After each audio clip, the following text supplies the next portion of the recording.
तर आपण खूप औपचारिक गप्पा मारलेल्या आहेत, अनौपचारिक गप्पा सुद्धा झाल्या आहेत. महापौर म्हणून या तिघी महापौरांना काय वाटतं हे आपण जाणून घेतलं. पण हा क्षण असतो एक स्त्री म्हणून व्यक्त होण्याचा आणि इतक्या मोठ्या अशा एका नव्या जागेवरती तुम्ही पोहोचलेला आहात, तर त्या अनुषंगाने एक स्त्री म्हणून व्यक्त होताना आपल्या कुटुंबाबद्दल, आपल्या परिसराबद्दल तुम्हाला काय वाटतंय? म्हणजे कसं आहे, प्रत्येक गोष्ट जन्मापासून आपल्याला नसते ज्ञान. जे पुस्तकी ज्ञान आहे ते पुस्तकातलं ज्ञान आपण म्हणजे जेव्हा कामात उतरवू शकतो. पण राजकारण हा असा वेगळा क्षेत्र आहे ज्याच्यामध्ये एका सब्जेक्टचा वाव नाहीये.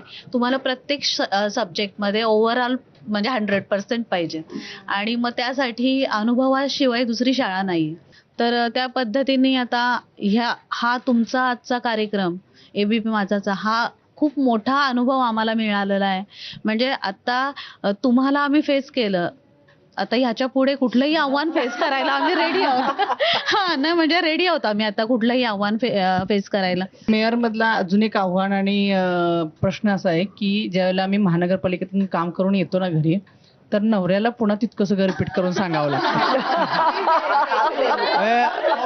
म्हणजे आज काय झालं, मग मी म्हणते अरे बाबा 4:30ला, मी म्हणते की अरे बाबा आज सकाळी 4:30ला लंच झालाय, ते काही असू दे. मग तो काय बोलला, हे काय झालं ते त्यांना सांगा. आणि that moment was too good की दिवसभराचा शीन निघून जातो त्यांच्याशी आपण जेव्हा डिस्कशन करतो. माझ्या बाबतीत हे थोडं वेगळं आहे. मला तर तिथं सभागृहातून मी लंच ब्रेकला गेल्यावरच ऐकावं लागतं. हे बरोबर नाही झालं, हे योग्य झालंय, अजून याच्यात इम्प्रूव्हमेंट कर म्हणजे तिथलं. आणि हे सजेशन खूप चांगले असतात आणि म्हणजे स्पोर्टिव्हली घेतलं की खूप चांगलं. यातली आवर्जून थोडं माझं हे नोटही करा मॅम. ज्या वेळेला मी तो मेयरचा ॲप्रन घातला होता ना, त्यावेळेला माझ्या नवऱ्याने म्हणजे ऍक्च्युली ते कधीही म्हणजे खरंच सांगायला मला अभिमान वाटतो की मी जेव्हा कॉर्पोरेटर झाले त्यावेळेला मला ते सोडायला महानगरपालिकेच्या कमानीमध्ये तेही एंटर केलं नाही. आत मला त्यांनी सोडलं. म्हणजे बऱ्याचदा तुम्ही पाहता की महिला नगरसेविका तर पूर्ण राजकारण तिचा नवरा पाहतो, पण माझ्या मिस्टरांनी 5 वर्षामध्ये एकदाही पाऊल ठेवला नाही. नेक्स्ट आत्ता महापौर झालेल्या दिवशी सुद्धा ते मला सोडायला आले होते आणि फक्त त्यांनी मला ते ॲप्रन घातलेलं पाहिलं आणि त्यांच्या डोळ्यात पाणी आलं आणि ते म्हटले की मला तू हे गिफ्ट केलं.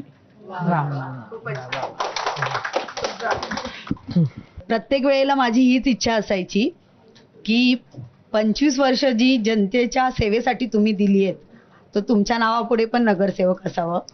पण मला वाटतं ते नगरसेवक माझ्याच माथी लिहिलेलं आहे आणि आज महापौर पण माझ्याच माथी लिहिले गेलेला आहे. पण त्याचा सेम अभिमान खरं तर माझे मिस्टर रोहित पिंपलोलकर यांना खूप जास्त आहे. ज्या वेळेला मी महापौर झाले त्यावेळेला माझी शर्मिला महापौर झाली, हा जो माहेरच्या कुटुंबाकडून येणारा जो लाडाचा भाग असतो तो पतीकडून मिळाला तर त्याचा आनंद खूपच जास्त असतो. कारण मला वाटतं जीवनसाथी प्रत्येक पावलावर आपल्या बरोबर असणं हे आपल्याला बघायला मिळत नाही आणि माझ्या बाबतीत ते खूप मला बघायला मिळालं की पावलोपावली माझ्याबरोबर माझे मिस्टर होते. की आतापर्यंत आपल्याला असं कळत येते की एका पुरुषाच्या मागे स्त्रीचा भक्कमपणे हात आहे, पण माझ्या बाबतीत अगदी उलटा आहे की एका पुरुषाचा म्हणजे माझ्या नवऱ्याचा त्याच्या मागे खूप हात आहे. किचन पूर्णपणे विसरून समाजासाठी आता उतरायचं आहे हे ठामपणे सांगितलेलं आहे. अजिबात त्या किचनकडे बघायचं नाही. अरे वा. कुटुंबाच्या विषयी सांगायचं तर माणूस थोडा हलवा होतो. माझं एकत्र कुटुंब आहे. 9 मेंबर्स आहोत आम्ही कुटुंबात एकत्र. सासू सासरे, दीर जाऊ, त्यांचा मुलगा, माझी 2 मुलं आणि खूप सपोर्टिव्हली सगळे उभे राहिले. आज आपण महिला दिनानिमित्त मी महिलांना एक संदेश देईन की आपल्या आतमध्ये खूप मोठी ताकद आहे, खूप मोठी शक्ती आहे ज्याची आपल्याला कल्पना नाही आहे. पण ती जर तुम्ही अवगत करून घेतलीत आणि आपल्या अडचणींना नेहमी संधीच्या स्वरूपात बघितलं तर उद्याचा दिवस आपलाच आहे.